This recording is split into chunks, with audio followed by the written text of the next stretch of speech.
Welcome to Failure Upcycled. This is Dr. Vicki Stieha. And this is Dr. Kimberly Henderson from Boise State University. In this podcast, Savannah shares with us the trials of a busy life and missing a final, and how it helped her get where she needed to go. Savannahs Story led us to discuss the importance of self-regulation and how going back to basics can help you find better balance and outcomes. Hi, Dr. Henderson. It's Savannah. My major is business with a dance minor. And the time that I failed is last semester was my first semester of college. I used to go to Oklahoma City University, which is the number 2 dance school in the nation. They had picked all of my courses for me, and they had me in a whole bunch of extracurricular activities, and there was finals week, and I was in some really hard classes, and I didn't sleep at all.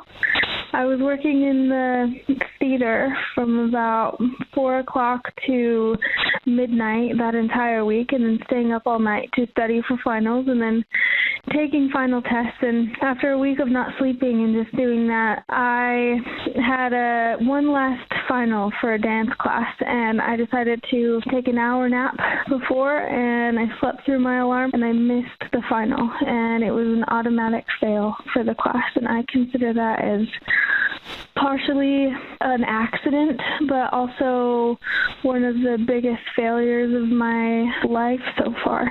It also helped make the decision to come to Boise State, so I think overall it was not a good thing. I wish I could have left on better terms, but it definitely pushed me in the direction that I ultimately did want to go.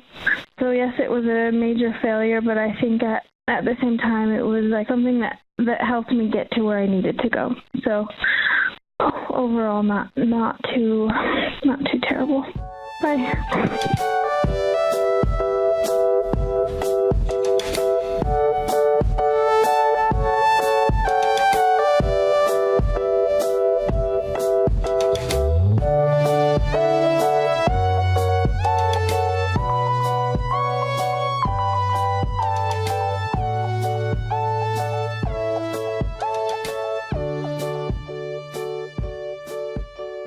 Savannah slept through a final.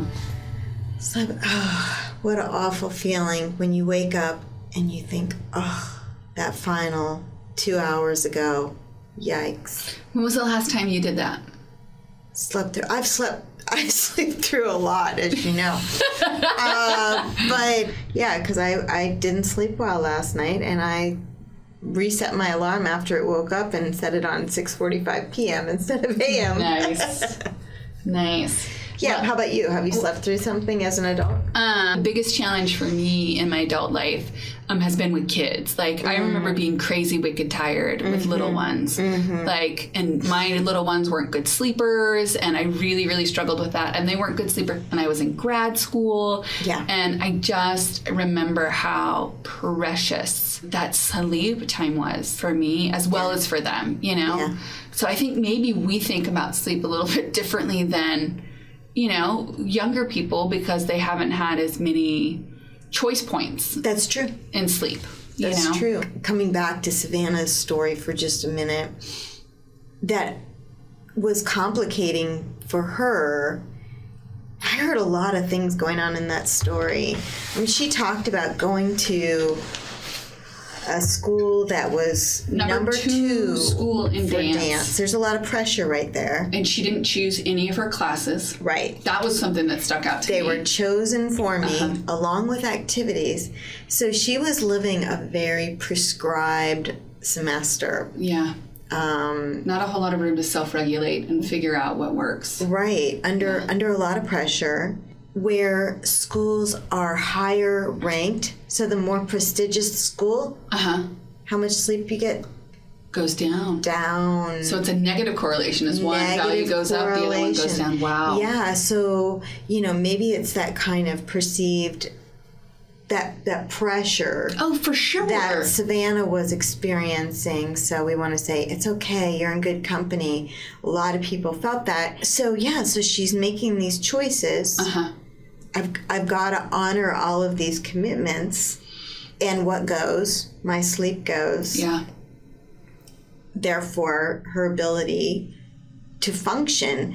I read the research and I'm like, well, of course sleep impacts the brain's ability. It's like number one. Yeah. I mean, sleep and then nutrition. Right. Because without either of those, you don't function. And then there's the cramming myth, right? The idea that you can study all night, not go to sleep, and then be able to, function at 100%. So we need sleep. Wow. So sleep is number one. Sleep. So there's this really cool acronym we were talking about this morning. It's SWEET, SWEET. And Jose Bowen. Yes, Jose Bowen. One of the authors of Teaching Naked. Which just cracks me up, and title. I need to go read that now. Yeah, he shared this acronym, and it's sleep, water, exercise, eating, and time. Time. What? Do you know what the T is for? Time, just like we were talking about with cramming. Oh, okay. So in order to function well, in order to learn, our brain needs time. It needs time to make those connections robust, right? Mm-hmm. To connect pieces of information one to the next. Yeah. And so that's why when you're in one of our classes and we give you assignments to do early in the semester that accumulate over time, we're working with your brain, right? Yeah. And but what I think is also really interesting is that water is number 2. And these are in order of importance. According to water, Dr. Bowen. Is eating first or exercise? Exercise, eating, and time. Yeah. Sleep and water. I hear so that. So if we, and you often will, if you look at what the brain needs online, you'll see sleep, water, exercise listed constantly. Yeah, we did see that. We see Savannah, right? I mean, every student has choices to make when it comes to self-regulating, when it comes to time management, when it comes to resource allocation, when it comes to all of those things. Know what works for you. I cannot stay up late. Mm-hmm. I can wake up at 3 o'clock in the morning, but I cannot stay up until midnight. New Year's Eve is the toughest day of the year for me. It really is. Like, I don't do that. Your body is getting that kind of replenishment that you need. It's cleansing your brain. It's refueling your cells. It's getting all that. It's getting memory all of into that long-term memory. Right. All of that work. While you're sitting there giving the actual body a complete rest, it's hard at work. Yeah. Getting ready to prop you up for a new day. And I think that's the important piece here, that yes, with reflection, we want to be able to say, okay, what do we learn from this? But we want to say, okay, so what's going on?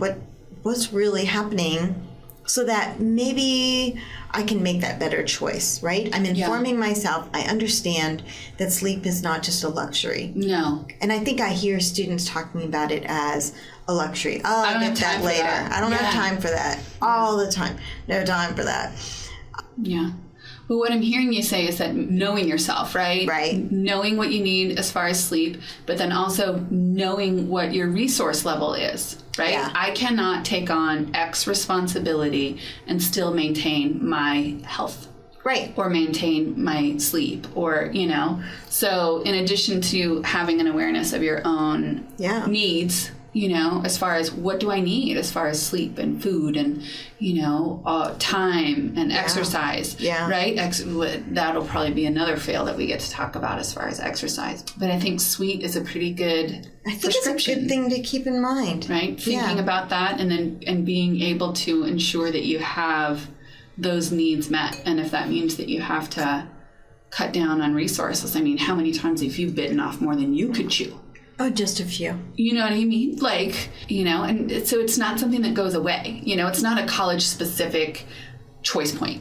It is something that extends for the rest of our lives. And figuring out how to manage that, now's the time. When we start to have more choices about our resources, now's the time to figure that one out. Yeah, gotta balance it. Yeah, that's a tough one. All right.